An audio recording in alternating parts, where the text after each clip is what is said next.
सभी साथियों को प्यार भरा नमस्कार। मैं आपका दोस्त सुनील कालवा एक बार फिर आप सभी का हार्दिक अभिनंदन करता हूं। दोस्तों, आज हम शुरू करने जा रहे हैं एक टेस्ट सीरीज जो हमारी आगामी आने वाली सभी भर्ती परीक्षा जैसे कि आरपीएससी की स्कूल व्याख्याता, डी ट्रिपल एसबी की drawing teacher, NVS, KVS, UP TGT PhD जैसी सभी कला की भर्तियों में महत्वपूर्ण रहने वाली है।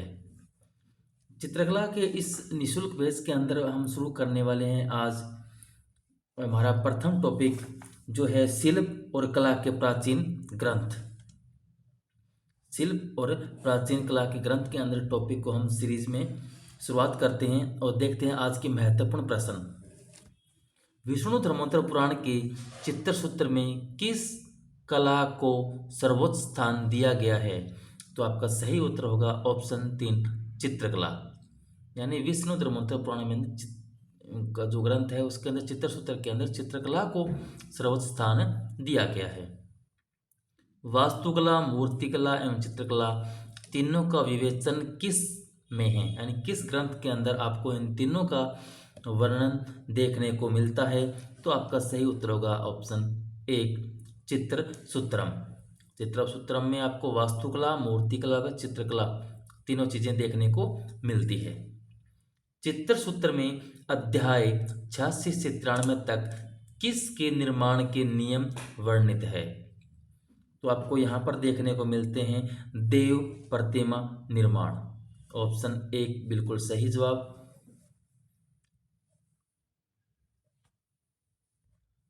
आगे प्रश्न नंबर 4 देखिए।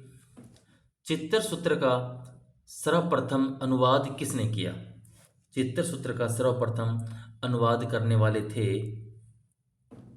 स्टेला क्रेमरिस। संपूर्ण चित्र सूत्र कितने अध्यायों में विभक्त है? संपूर्ण चित्र सूत्र जो है कितने अध्यायों में विभक्त है? तो सही उत्तर होगा ऑप्शन 2 9 अध्यायों में। चित्र सूत्र का अंग्रेजी में किसने अनुवाद किया? चित्र सूत्र का अंग्रेजी में किसने अनुवाद किया? तो सही उत्तर होगा आपका ऑप्शन डी आनंद कुमार स्वामी ने। सम्रांगण सूत्रधार का समय है, जो सम्रांगण सूत्रधार है वह किस समय लिखा गया था? तो 1010 से लेकर 1055 ईस्वी के मध्य लिखा गया था। सम्रांगण सूत्रधार की रचना किसने की थी? तो सही जवाब होगा आपका ऑप्शन 2 राजा भोज के द्वारा की गई।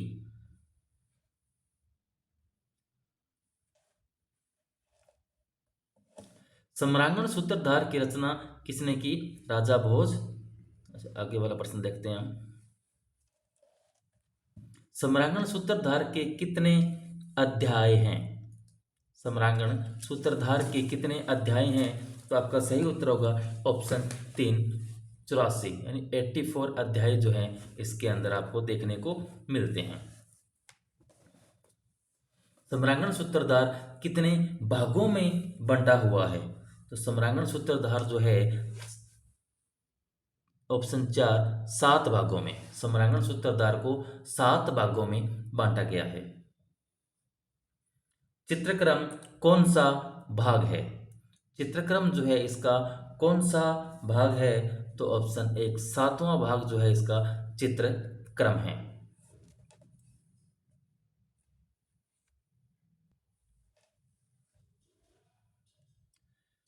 अगला प्रश्न है हमारा, चित्रक्रम में कितने अध्याय है?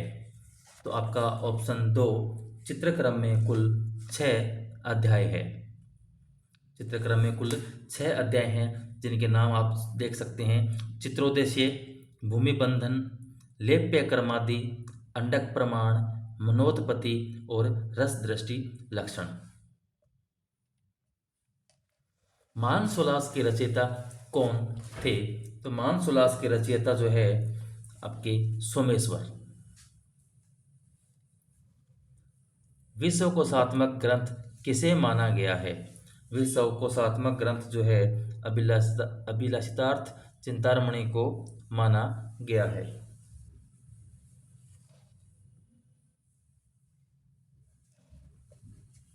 रामायण का काल है? तो रामायण का काल माना जाता है 600 ईसा पूर्व। रामायण में कितने कांड है? तो रामायण के अंदर 7 कांड है। रामायण में श्लोकों की संख्या कितनी है? रामायण में कुल कितने श्लोक हैं? तो आपका ऑप्शन 4 यानी 2400 श्लोक आपको देखने को मिलते हैं। किस कांड में नारी सौंदर्य का उत्कर्ष वर्णन देखने को मिलता है?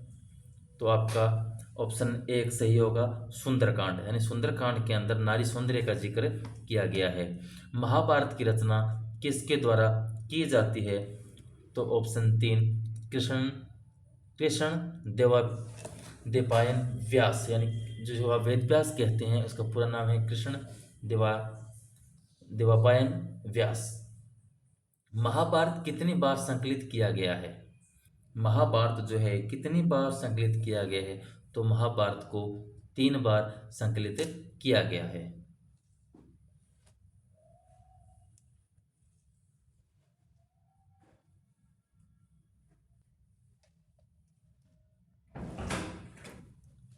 अष्टाध्यायी किसके द्वारा रचित किया गया है? तो ऑप्शन 3 पाणिनि के द्वारा रचना की जाती है। अर्थशास्त्र के रचनाकार आप सभी जानते हैं, आचार्य कौटिल्य, चाणक्य भी कहा जाता है कि रचनाकार है।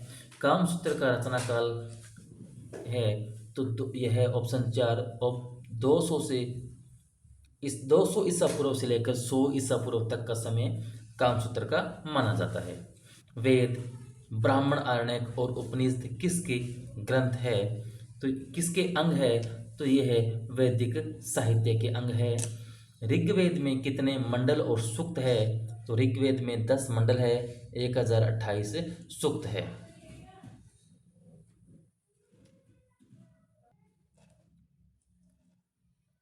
आगे हमारा प्रश्न नंबर 26, सामवेद किस से संबंधित ग्रंथ है? तो सामवेद जो है संगीत शास्त्र से संबंधित महत्वपूर्ण ग्रंथ है। प्रश्न नंबर 27, ब्राह्मण ग्रंथों का किस दृष्टि से अत्यंत महत्व है? तो ब्राह्मण ग्रंथों का जो महत्व है वह भाषा विज्ञान की दृष्टि से अत्यंत महत्व है। प्रश्न नंबर 28, वेद का रचना काल माना जाता है, यानी जो वेदों की रचना हुई है वह 1500 ईसा पूर्व से लेकर 800 ईसा पूर्व के मध्य रचना मानी जाती है। प्रश्न नंबर 29, चित्रसूत्र विष्णु धर्मोत्तर पुराण का कौन सा खंड है? चित्रसूत्र जो है विष्णु धर्मोत्तर पुराण का 3रा खंड है। चित्र लक्षण ग्रंथ के कितने अध्याय प्राप्त हैं? चित्र लक्षण ग्रंथ के कितने अध्याय प्राप्त हैं? तो ऑप्शन 3 इसके अध्याय हमें प्राप्त हैं।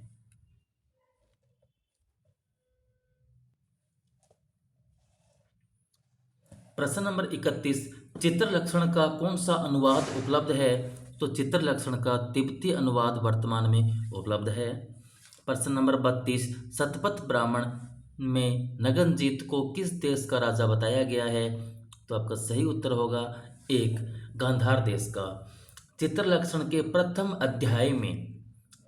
अध्याय में किसकी उत्पत्ति का वर्णन है?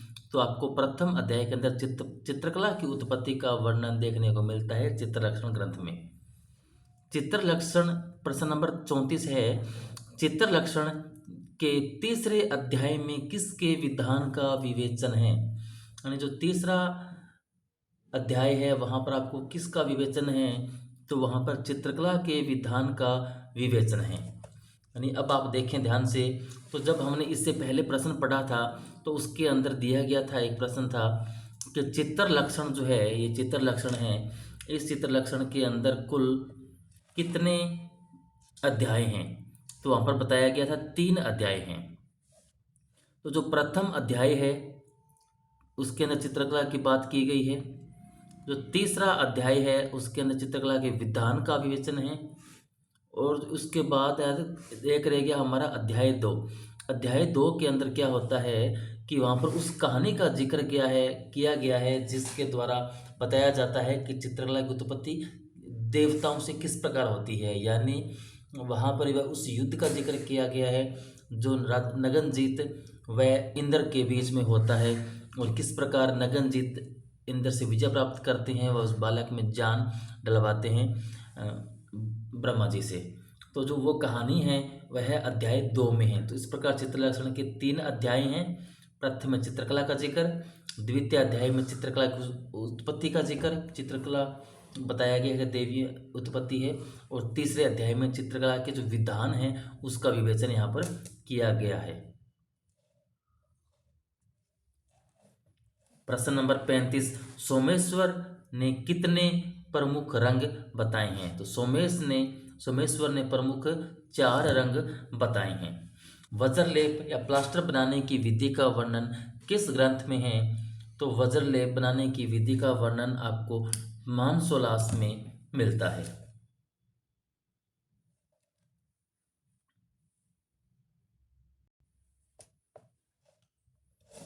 किस साहित्य में भारतीय संस्कृति और प्राचीन परंपराओं का रोचक वर्णन मिलता है?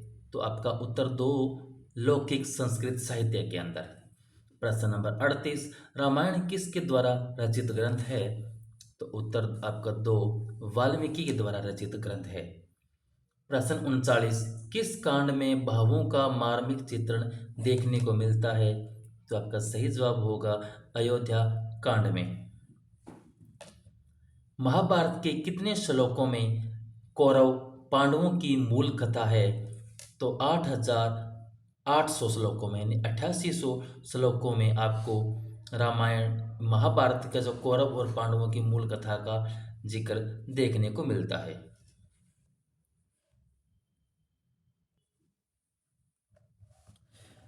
अष्टाध्यायी में कितने अध्याय व कितने सूत्र है? अष्टाध्यायी की जो ग्रंथ है उसमें कितने अध्याय हैं और कितने सूत्र हैं? तो उसके अंदर आपको देखने को मिलते हैं 8 अध्याय तथा 3959 सूत्र। 8 अध्याय व 3959 सूत्र आपको देखने को मिलते हैं। प्रश्न नंबर 42 देखिए, पाणिनि किसके लिए जाने जाते थे? जो पाणिनि हैं वे किसके लिए जाने जाते हैं? तो वो एक महत्वपूर्ण संस्कृत व्याकरण के रूप में जाने जाते हैं। संस्कृत व्याकरण के रूप में जाने जाते हैं। रामायण की रचना किसने की थी? कामसूत्र की रचना किसने की थी? प्रश्न नंबर आपका 43 देखिए, रामायण कामसूत्र की रचना किसने की थी? तो कामसूत्र की रचना करने वाले व्यक्ति थे वात्स्ययन ने कामसूत्र की रचना की थी। प्रश्न 44 है आपका, वैदिक काल कब से कब तक माना जाता है? जो वैदिक काल है वह 1500 ईसा पूर्व से लेकर 1000 ईसा पूर्व तक माना जाता है।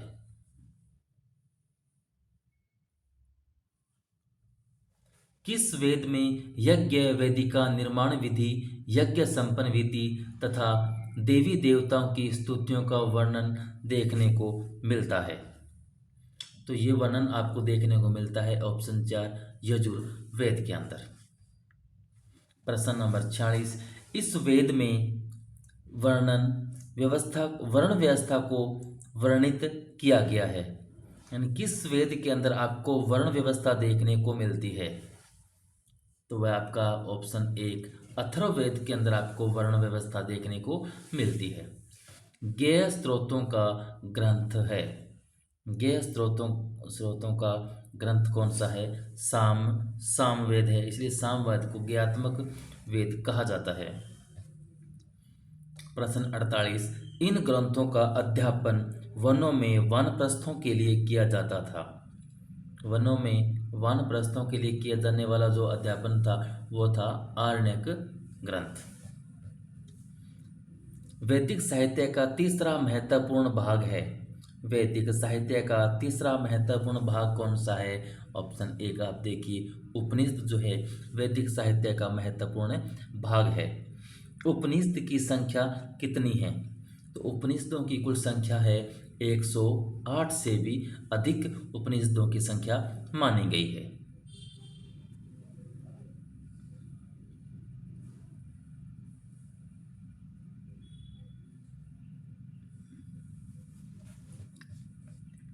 कौन से ग्रंथों में चित्रकला, मूर्तिकला व वास्तुकला पर अत्यंत उपयोगी चर्चा की गई है? तो ये जो चर्चा है बौद्ध ग्रंथों में की गई है। नाटकों की लोकप्रियता में किसका महत्वपूर्ण योगदान रहा है? तो नाटकों की लोकप्रियता में ललित कलाओं का महत्वपूर्ण योगदान देखने को मिलता है। कामसूत्र के रचनाकार कौन है? तो कामसूत्र के रचनाकार है वात्स्यनन। इस प्रश्न को हम पहले भी पढ़ चुके हैं। कामसूत्र की टीका जयमंगला के लेखक कौन है? तो ये काफ़ी आसान प्रश्न जो आप बहुत बार पढ़ चुके हैं। पंडित यशोधर इसके टीकाकार है। आगे एक प्रश्न आता है, सही क्रम चुनिए। सही क्रम चुनिए यानी रूप भेद भाव लावण्य प्रमाण। रूप भेद प्रमाण भाव लावण्य। रूप भेद लावण्य भाव प्रमाण। प्रमाण रूप भेद भाव लावण्य, यानी इनका एक सही क्रम होता है तो आपको वह चूज करना है। तो आप इसका लिए एक प्रमुख श्लोक है, रूप भेदा प्रमाणनि भाव लावण्य योजनम सादृश्य वर्णिका भंग इति चित्र षडंगम। तो आप देखेंगे तो इसका सही उत्तर निकल के आता है रूप भेद प्रमाण भाव लावण्य। तो ऑप्शन 2 जो इसका सही क्रम है बनता है।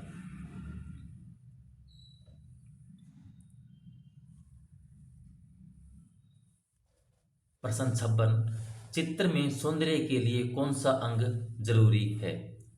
तो चित्र में सौंदर्य के लिए लावण्य योजना बहुत जरूरी है।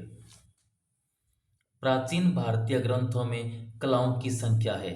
जो प्राचीन भारतीय ग्रंथ है उनमें कलाओं की संख्या दी गई है, 64 प्रकार की कलाएं बताई गई है। प्रश्न 58, भारतीय चित्रकला के षडंग में अनुपात को किस शब्द से परिभाषित किया गया है? षडंग के अंदर अनुपात को किस नाम से जाना गया है? प्रमाण, यानी षडंग जब पढ़ते हैं तो उसके अंदर प्रमाण नाम से अनुपात शब्द को परिभाषित किया गया है। प्रश्न 59, यशोधर के चित्र षडंग की पुनर्व्याख्या किस कलाकार ने की थी?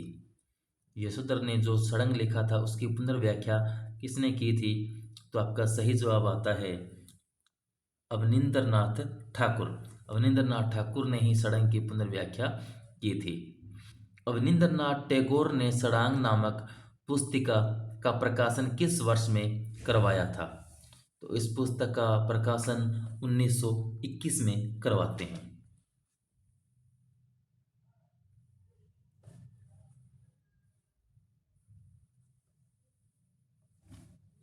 चौसठ कलाओं में आलेख्यम किस स्थान पर है? तो जो चौसठ कलाएं हैं उनके अंदर आलेख्यम कौन से स्थान पर है? तो ये है चौथे स्थान पर। किस शताब्दी के आसपास महर्षि वात्स्यनन ने कामसूत्र लिखा? यह चौथी शताब्दी के आसपास कामसूत्र लिखा गया है। चीनी चित्रकला का षडंग किसने लिखा? तो चीनी चित्रकला है उनका जो षडंग, चीनी षडंग जिसे कहते हैं, लिखा गया है शी हो के द्वारा लिखा गया है। विष्णु धर्मोत्तर पुराण के किस खंड में चित्रसूत्र उल्लेखित है? तो विष्णु धर्मोत्तर पुराण तृतीय खंड के अध्याय 34 से 43 तक आपको देखने को मिलता है चित्रसूत्र। प्रश्न नंबर 65, चित्रलक्षण ग्रंथ के रचयिता कौन है? तो चित्रलक्षण ग्रंथ है उसकी रचयिता है नगनजीत।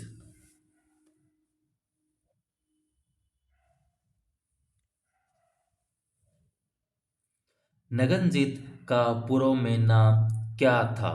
तो नगनजीत का पूर्व में नाम भयजीत था, भयजीत। प्रश्न नंबर 67, अभिज्ञान शकुंतलम नाटक के रचयिता कौन है? तो अभिज्ञान शकुंतलम नाटक के रचयिता है कालिदास।